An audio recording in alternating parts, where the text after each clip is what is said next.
আসসালামু আলাইকুম। আমার প্রতিদিন আপনাদের সবাইকে স্বাগতম। তো আজকে আমি আপনাদের একটা ম্যাজিক তেল বানানো দেখাবো, যেটা আমি আমার চুলের জন্য ব্যবহার করি।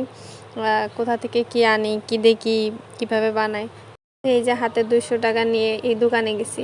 আমি সরিষার তেল কিনলে স্বাভাবিকত এই দোকান থেকেই কিনি, কারণ ইনি চাইলে আপনারা পিওর সরিষা ভাঙ্গায়ও দিবে। তো এইখান থেকে সরিষার তেল নিয়ে পরে এই হিন্দু বাড়িতে গেলাম। যেহেতু এনারা হিন্দু, এনারা পূজা করে, তার জন্য এনাদের বাড়ি জবা ফুল গাছটা থাকা স্বাভাবিক, সাধারণত পাওয়া যায় না আশেপাশে। তো এখান থেকে 2টা জবা ফুল আর কিছু পাতা পাতা নিছি। শীতকাল থেকে ছিল না, কম ছিল পাতা, সব বুড়া বুড়া পাতা, বেশি বাড়তি পাতা। আর এটা হলো কালো কেশের পাতা নাকি, এই পাতা উঠাইছি। এটা যারা চিনেন সাদা ফুলের, এই পাতা নিছি। তারপরে আর এই যে জবা ফুল, তো এই তো আর এই যে জবা ফুলের পাতা, এটা দিয়ে এখন বানাবো।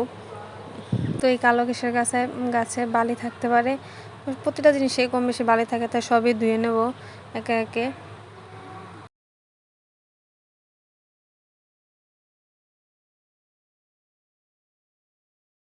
সব কিছু ধুয়ে নেওয়ার পরে ফাইনালি দেখে নেবো এখানে কি কিনেছি। জবা ফুল, কালো কেশের গাছ, তারপরে পেঁয়াজ, জবা ফুলের পাতা, রসুন, আর এখানে কালি জিরা নিছি। তো এই সব কিছু একে একে বেটে নেব।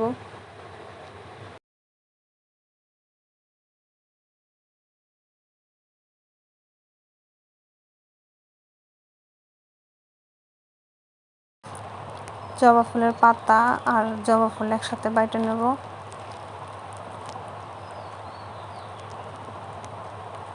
তারপর কালি জিরাটা বেটে নেব। কালি জিরাটা বাটতে আসলে আমার হাতে অনেক ব্যথা করছে, হয়তো আমি এগুলো কাজ করি না তাই। তো তারপর আমি বেশি ফিনিশ করি নাই, যদি আপনার মন চায় বেশি ফিনিশ করতে করবেন।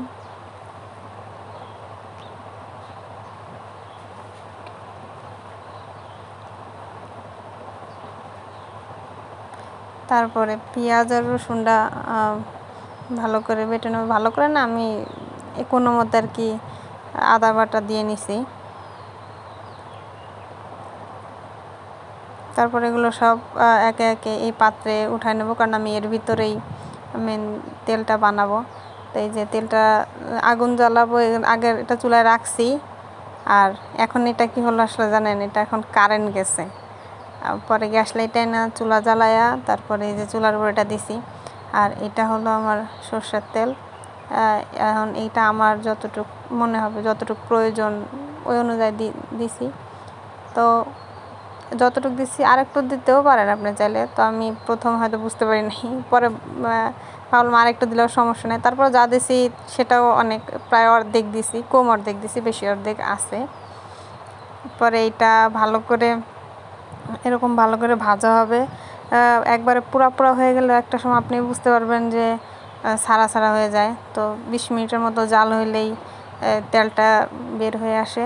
পুরোটা মশলা যেরকম পুড়া যায়, ভাজা ভাজা হয়ে যায়। ভাজা ভাজা হয়ে গেলেই এর তো আমার তেল বানানো ওকে।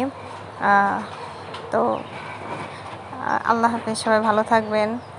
আর রেসিপিটা এই ম্যাজিক রেসিপিটা আপনি আপনার চুলে ট্রাই করে দেখতে পারেন, মাশাআল্লাহ অনেক কাজে আসবে। তো আল্লাহ হাফেজ।